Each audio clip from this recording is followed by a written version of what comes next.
Assalamualaikum warahmatullahi wabarakatuh.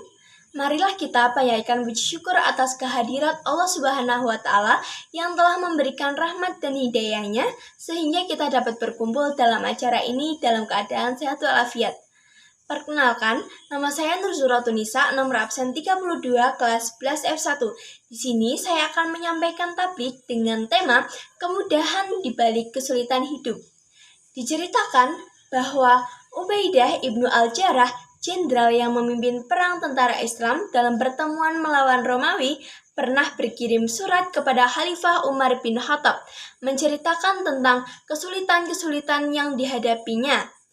Dalam surat balasannya, Khalifah Umar menyuruh Ubaidah agar bersabar dan tahan uji, karena Allah akan memberikan banyak kemudahan di balik kesulitan itu. Sabar dan tahan uji serta penuh harap terhadap pertolongan Allah seperti dipesankan oleh Khalifah Umar haruslah menjadi keyakinan kaum beriman. Dalam Al-Quran ditemukan banyak ayat yang menjanjikan kemudahan di balik kesulitan tersebut. Allah berfirman, Bismillahirrahmanirrahim, La yukallifullahu nafsan illa ma'ataha, sayaja'alullahu ba'dan usri yusra.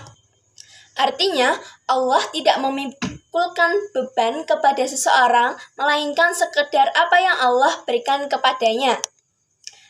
Allah kelak akan memberikan kelapangan sesudah kesempitan.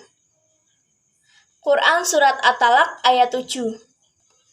Dalam ayat lain, kemudahan itu dikatakan datang bersama dengan kesulitan itu sendiri.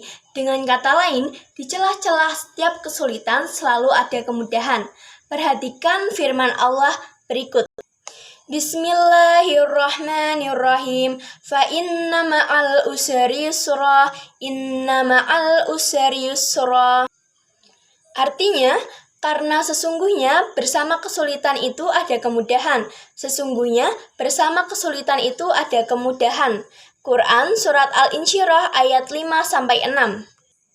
Kemudahan itu tentu saja tidak datang secara cuma-cuma. Dibutuhkan sekurang-kurangnya 3 syarat untuk mendapatkannya. Yang pertama, usaha dan kerja keras dari setiap orang yang diterpa kesulitan. Yang kedua, sabar dan tahan uji dalam mengatasi dan menanggulangi kesulitan itu. Yang ketiga, penuh harap dan optimis bahwa kesulitan itu akan segera berlalu. Dalam hadis yang bersumber dari Abu Hurairah, dikatakan bahwa pertolongan Allah pasti datang, sebesar bantuan yang diperlukan dan kesabaran pun datang sebesar musibah yang menimpa. Sejalan makna hadis ini, Imam Syafi'i pernah memberikan nasihat. Katanya, siapa yang meyakini kebesaran Allah Subhanahu wa Ta'ala, ia tidak akan pernah ditimpa kehinaan, dan siapa yang menyadarkan harapan kepadanya, pasti harapan itu menjadi kenyataan. Optimis seperti dikemukakan di atas sungguh penting agar manusia tidak gelap mata melihat masa depan. Manusia pada umumnya mengambil 2 sikap dalam menghadapi kesulitan-kesulitan hidup. Yang pertama, sikap patah semangat dan putus asa. Sikap ini tentu bukan sikap dan watak dari seorang yang beriman.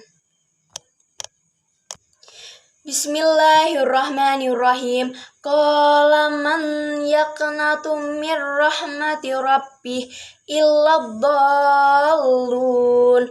Artinya, tidak ada yang berputus asa dari rahmat Allah kecuali orang-orang yang sesat.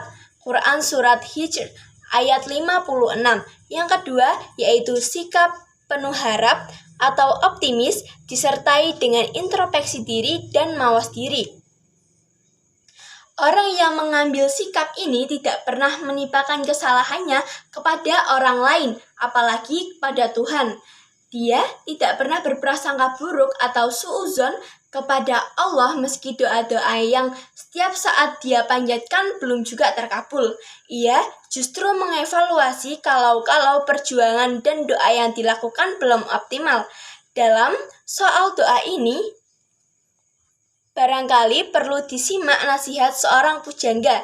Katanya, kalau di tengah kegelapan malam Anda meminta siang, berarti permohonan Anda sia-sia. Tapi Bila kepekatan malam telah mencapai puncaknya, pastilah fajar segera menyingsing. Dalam kecerahan fajar itu, banyak hal yang bisa Anda lakukan. Jadi selain berdoa, kita harus jihad dan bekerja keras dan terus bekerja keras tanpa kenal lelah.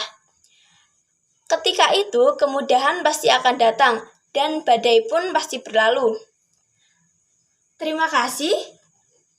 Sekian dari saya, semoga bermanfaat. Terima kasih. Wassalamualaikum warahmatullahi wabarakatuh.